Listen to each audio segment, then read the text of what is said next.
მოკლედ ზამთრისთვის მზადება ბევრ ამასთან არის დაკავშირებული. რაც თავარია უნდა შევინახოთ რაღაცეები, ცოცხალი, არადამუშავებული, რომ სასარგებლო ნივთიერებები რაც შედის მწვანილშია, ბოსტნეულშია თუ ხილშია, მივიღოთ ისეთი როგორიც არის. როდესაც ვიტამინების ნაკლობობა გვაქვს ზამთარში. ეს რამ გამახსენა, ეხლა დღეს უნდა დავამზადოთ ჩვენ კვახე პომიდორისგან, ეს არის 10 კილო პომიდორი, კვახე პომიდორისგან უნდა დავამზადოთ მწვნილი. მწვნილებს სხვადასხვაგვარად ამზადებენ, მაგრამ მე გამახსენდა დედა როგორ ამზადებდა კვახე პომიდორისგან მწვნილს, რა ვიცი, არ შემხვედრია არც დამზადებული და აღარ ამზადებენ ამას ქალები, იმიტომ რომ ძალიან ბევრი ჯაფა სჭირდება და შრომა. ეხლა რა არის ამ მთელი ამ კვახე პომიდორის ფილოსოფია რაშია ჩემთვის? ანუ ვიღებ ნიახურს, იცით თქვენ რომ ნიახური კარგად ინახავს მწვნილს, ეს არის ნიახური. დიახ, აი ესეთი კარგად გავრეცხე, აი ესეთი არის. ხედავთ რომ დალაგებული არ მაქვს თითო ღერზე, ანუ ესეთი გაშლილია. ასევე ავიღე კამა, ხედავთ რომ ეს ღეროები არის და არ მომიცლია, იმიტომ რომ ამაში ძალიან კარგი ნივთიერებებია, იცით რომ ამის და ამის ღეროები ძალიან კარგი არის თირკმელებისთვის. და ამასაც არ ვაცლი რა, იმიტომ რომ ყველაფერს თავისი დანიშნულება აქვს. ასევე ცოტა რაოდენობით ავიღე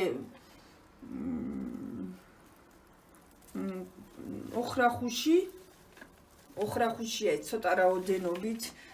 ავიღე ასევე ნიორი, დარჩეული ნიორია, წიწაკა, ანუ მწვანე და ესეთი წიწაკა არის ესა გამზადებული.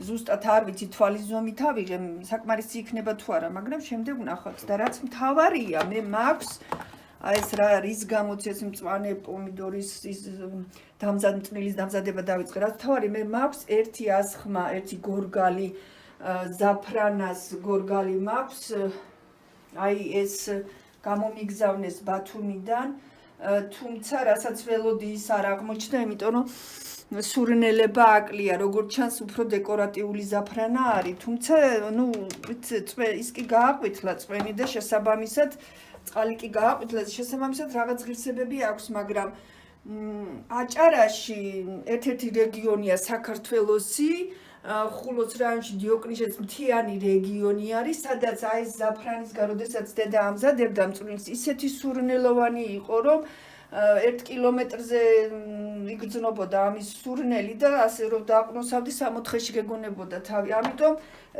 ეს ერთი ინგრედიენტი, რასაც ქვია, წელს არ მაქვს, მაგრამ ვაპირებ რომ მომავალ წელს მე თვითონ წავიდე სოფელში დავრგო ეს ზაფრანა და მოვიძიო იჯიში და ანუ მომავალი შემოდგომისთვის უფრო სრულყოფილად გავაკეთო ეს ყველაფერი, იმიტომ რომ ეს ზაფრანას ამას მაინც ნაკლი აქვს, ჩემი აზრით, მაინც კულტივირებული ზაფრანა არის და არა ის, რა ვიცი, შეიძლება მთაში არ არის ეს დაკრეფილი და ამიტომ არ არის სურნელოვანი, მაგრამ ზოგადად არ არის ის, რაც მე მინდოდა, მაგრამ მაინც ძალიან მნიშვნელოვანია, ეს არის მნიშვნელოვანი პომიდორის მწვნილში, როდესაც აი ამ ყველაფერს ეს ოქროსფერი ზაფრანა თავის შნოს და ლაზატს ანიჭებს და გემოს აძლევს კიდე და ძალიან ლამაზია.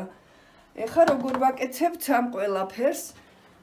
ჩვეულებრივად ვიღებ ამ ნიახურს, ზოგადად ბებია ამბობდა და ზოგადად ცნობილია, რომ რაც უფრო ნაკლებად დავაქუცმაცებთ მწვანილს, მით უფრო მეტ ღირსებას ინარჩუნებს, ძალიან წვრილად დაჭრა არ უნდა.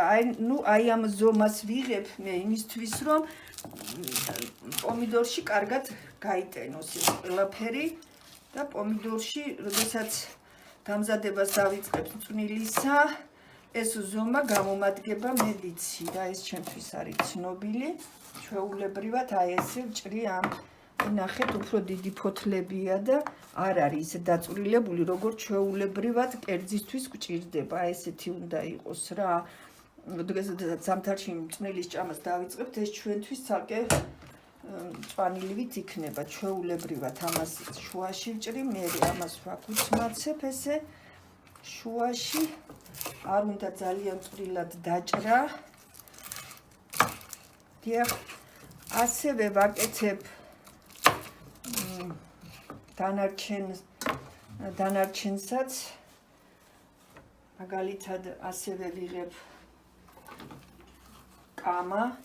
კამაც ესე უნდა იყოს. ნახეთ როგორ არის. ალბათ წვრილებშიც ნახავდი, თითქმის ამხელებია, როდესაც ვიღებთ ჩვენ დაკონსერვებული ქილებიდან, ამიტომ არ აპატარავებენ, რომ რაც შეიძლება მეტი გემო მისცეს და მეტი ღირსებებით იყოს გამორჩეული. რომ ხელი წავავლოთ ზამთარში ამ მწვანეციც, ეს ცოცხლად ინახება, ეს ძალიან გემრიელია. აი ნახეთ, ეს რაც ისინია, აი ამ ღეროებსაც კი ვაყოლებ. აი ესე. ასევე უნდა დავაჭრა ეხლა ნიორი, არა, შემდეგი არის კამა და ეს არის ნიახური და ეს არის ოხრახუში. ოხრახუშიც ასევე უფრო ნაზი ფოთლები აქვს ოხრახუში და უფრო დიდებად ვჭრი. რა ვიცი, ზოგადად ოხრახუში არც არის რეკომენდირებული. მე მახსოვს, რომ დედა ამ ოხრახუშს არ უკეთებდა, მაგრამ ოხრახუშის ნაცვლად ნიახურის ნაცვლად ეს ოხრახუში მომიტანეს და ეხლა ძალიან ბევრი არ არის, ამიტომ არ არის პრობლემა, ამასაც გაუკეთებ, თორემ თუ არ გაუკეთებთ არ არის, თავარი არის ნიახური ინახავს წვნილს და თავარი არის კიდე ზაფრანა ამისთვის. ესეც ჩემო კარგებო. ახლა აღმოაჩინე, რომ ეს წითელი წიწაკა არ არის წარე, ტკბილია. ამიტომ ამასაც ესე ვაკეთებ და დიდებად ვჭრი, აი ამ ხელებად და ეს ამას უბრალოდ ვუკეთებ, როცა გემო მისცეს, თორე უნდა ეხლა აი ეს სიმწარე რომ მისცეს აუცილებელია. იცით რომ მწვანე წიწაკაში C ვიტამინი შედის, C ვიტამინების საბადოა ეს მწვანე წიწაკა, ამიტომ ამას ვუკეთებ, რომ ეს უფრო მწარეა. ანუ უფრო მეტი რაოდენობა მაქვს მწვანე წიწაკა. ეს უბრალოდ წითელი ნარინჯისფერთან ერთად სილამაზეს და გემოსაც მისცემს ამ ჩვენ წვნილს. ამიტომ ესეთი ის არის. ეხლა ვიღებ მე ნიორს, ნიორი უნდა დავჭრათ, მაგრამ ნიორს ყოველთვის ბებია ნაყავდა და დედაც ასე აკეთებდა, იმიტომ რომ დაჭყლეტილი უფრო მეტად ინარჩუნებს თავის ღირსებებს. აი ამას ესე გავაკეთებ. ნახევარია. ეს უკვე მზად არის და აი ესე დავამატებ ამასაც შემდეგ. აი ესე რომ თითოцал პომიდორში გამოვტენოთ. ეხლა ეს დამზადების პროცესია. ეხლა მე ეს უნდა კარგა ხო. ეხლა დანარჩენი და შემდეგი არის, რა თქმა უნდა, ჩემი თავარი ინგრედიენტი, რითიც მე აფრთოვანებული ვარ. არ არის ეხლა ისეთი, როგორიც მე მინდოდა, მაგრამ მაინც ისეთი ლამაზია. აი ამას ვიღებ ესე ვაჭრი თავს და დანარჩენს აი ესე შიგნით ნახე როგორი სურნელოვანია მაინც კი ხო? აქვს თავისი ისეთი არ არის, მაგრამ მაინც აქვს თავისი სურნელება. აი ამათ ესე მოვაცლი თითო, აი ესენი არ უნდა დააჭრათ, აი ესენი უნდა იყოს შიგნით. ანუ მხოლოდ აი ამ მწვანე საფარს ვაცლი და აი ესეთი რაღაცა იქნება. ეხლა ესეც ესეთია. აი ნახეთ, წიწაკაც აქვს და ეს რა კარგი სურნელება დადგა. ისე არა უშავს რა, ისეთი არ არის, მაგრამ მაინც შიგნით ყოფილა მთელი ამის საიდუმლო. ანუ ვიღებ ერთცას, ეს ნახე რამხეს კარგი არის უფრო. მომავალ წელს უფრო უკეთესი მექნება აუცილებლად. ეს ჩემი გოლია. რგოლს არ ვაცლი, ჯერო უფრო მოსახერხებელი იყოს. აი ამას ვაჭრი. მე ამას ხელით ნაზად ვაცლი, რომ ეს არ დამიზიანოს. თვითონ ეს ისა ჩემი ზაფრანას ბუდე რაც არის. და აი ესენი აი არავითარ შემთხვევაში არ უნდა მოაშოროთ, იმიტომ რომ სურნელება აი აქ არის შიგნით როგორც ჩანს და აი ესე უნდა შეურიოთ. აი ესე. აი ეს არის მთელი ამ წვანილის აი ესი და ეს შემდეგ ამას შეურევ. აი ესე გავაკეთებ. აი ახლა ნახეთ რა ლამაზია უკვე. ვაგრძელებთ პროცესს. როგორც ხედავთ, უკვე ყველაფერი ერთად არეულია. აქ არის როგორც სურნელოვანია, ნიორი, როგორც მაშინ ნახეთ, წიწაკა, კამა, ნიახური და რა თავარია ზაფრანა, ესეთი მასა მივიღე. ეხლა მეც გამოგიტყდები და ბავშვების შემდეგ ეს მე არ მინახია და ეხლა პირველად ვაკეთებ აი ეს პომიდორი მაქვს დამზადებული. ეხლა თუ შევხედავთ ამ პომიდორს დავინახავთ, რომ ცოტა თითქოს შავია, კანი ისეთი პრიალა არ არის ქაღალდივით, მაგრამ აი ამან არ უნდა შეგვაშინოს, ეს იმას ნიშნავს, რომ ნაკლები შხამქიმიკატებია გამოყენებული. თორემ ამ შემთხვევაში შხამქიმიკატები რო იყოს გამოყენებული და შეწამლული ეს პომიდორი, ქაღალდივით პრიალა იქნებოდა. ანუ ჩემთვის ეს იმის სიგნალია, რომ აი ნახეთ რაღაცა თითქოს ისინი აქვს შავ-შავი რაღაცები, მაგრამ მე ამას არ ვასუფთავებ, ეს ასევე ვტოვებ, ეს არ არის პრობლემა. ეს ჩემთვის არ არის შემაშფოთებელი, პირიქით მე მშვიდად ვარ და ვიცი, რომ ეს არის ეკოლოგიურად სუფთა და ნაკლები შხამქიმიკატებია ამ პომიდორში გამოყენებული. ეხლა ვიღებ ერთ ცალს, არის ზომიერად ვჭრის შუაში, აი ასე, ისე რომ ბოლომდე არ გადაიხლიჩოს, აი რომ გავხსნა წიგნივით, რომ ცოტათი გავშალო და პირველი აი ვდებ წიწაკას, შემდეგ შეიძლება შეცდომა დაუშვი ეს ნიორი და ის რო ცალკე მქონოდა წიწაკა უფრო მოხერხებულად გავაკეთებდი, მაგრამ მეც ახლა შეცდომა დაუშვი. აი თქვენ შეგიძლიათ გაითვალისწინოთ თუ ამას გააკეთებთ. შემდეგ ვიღებ ნიორს. აი ერთი კბილი, ეს ნიორი მაქვს ისე გამზადებული. ნიორი და აი ეს ჩვენი შემდეგი პროცედურა არის წვნილი და ესე კარგად ვტენი. ანუ აი ესე არის რომ წყალს რო დავასხამ არ გამოვიდეს. აი ეს კარგად არის ჩატენილი უკვე. ესე ყველაფერი კარგად არის უკვე შეტენილი. აი ესეთი სახე აქვს ამას. ცოტას მერე ვაჭერ. არ უნდა ბევრი ძალადობა, ნაზად უნდა გავაკეთოთ ყველაფერი და როგორც ჩემმა და მასწავლა ესე ამდენი აღარ მახსოვს მე ეს არის 5 ლიტრიანი ჭურჭელი.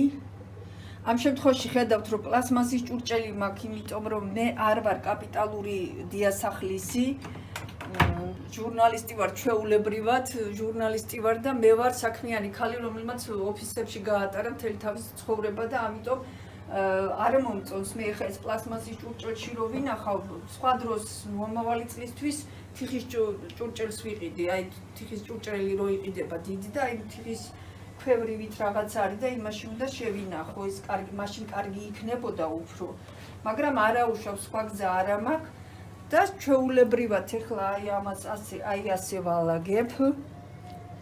აი ესე უნდა ჩავალაგო ეხლა. აი ესე ჩვეულებრივად ვალაგებ ამაც თავი ბოლოში და მუცელი ზემოთ.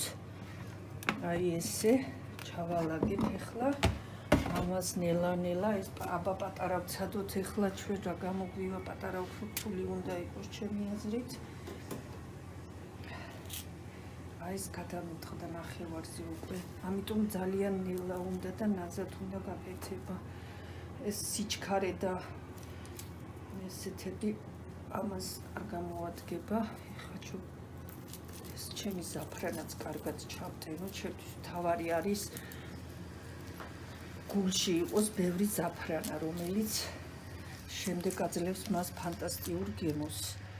ეხლა აი ეს ხედავთ რომ მე აქ დაფნა არ მაქვს და დაფნას არც დედა არ უკეთებდა, იმიტომ რომ ამას ზაფრანის გემო უნდა ჰქონდეს და ნიორი და ეს დაფნა არ მჭირდება ამ შემთხვევაში, არ მინდა მე რომ სხვა გემოვნება შეერიოს ამას ყველაფერი აქვს გაკეთებული თავისი. ეხლა ამას ასე ვაკეთებ ჩვეულებრივად და ესე ვალაგებ. ანუ როგორც ხედავთ, ბოლო სტადია არის უკვე თითოეული ჩავჭერი როგორც გაჩვენეთ, ჩავდენ წვანილები და თითო ეს 3 ლიტრიანი ბანკარი, თითო ლიტრაზე ვაყრით, თითო სუფრის კოს მარილს. და ერთი ღამე ვაჩერებ და შემდეგ ვასხამ მეორე დღეს წყალს. ანუ ხედავთ, რომ უკვე ეს აი ესეთი ფორმა მიიღო, აი ცოტა გამოვიდა მწვანილები, მაგრამ მთლიანად დაწენილია შიგნით არის, ანუ ჩვენ გვაქვს მყვახე პამიდორი, შიგნით არის მწვანილების სახით ნიორი, ზაფრანა, აი ჩანს უკვე ზაფრანა, ნიახური, ოხრახუში და კამა. არა, კამა, რა თქმა უნდა, წიწაკა და ნიორი. ეხლა ვასხამთ ჩვეულებრივად წყალს. წყალი, რომელიც უნდა ბოლომდე გაივსოს, აი ივსება ეს, ვასხამ ეხლა წყალს. აი ესე მოუვარო, რომ ყველაფერი კარგად ჩავიდეს ეს მარილი. ამოვა ბოლომდე.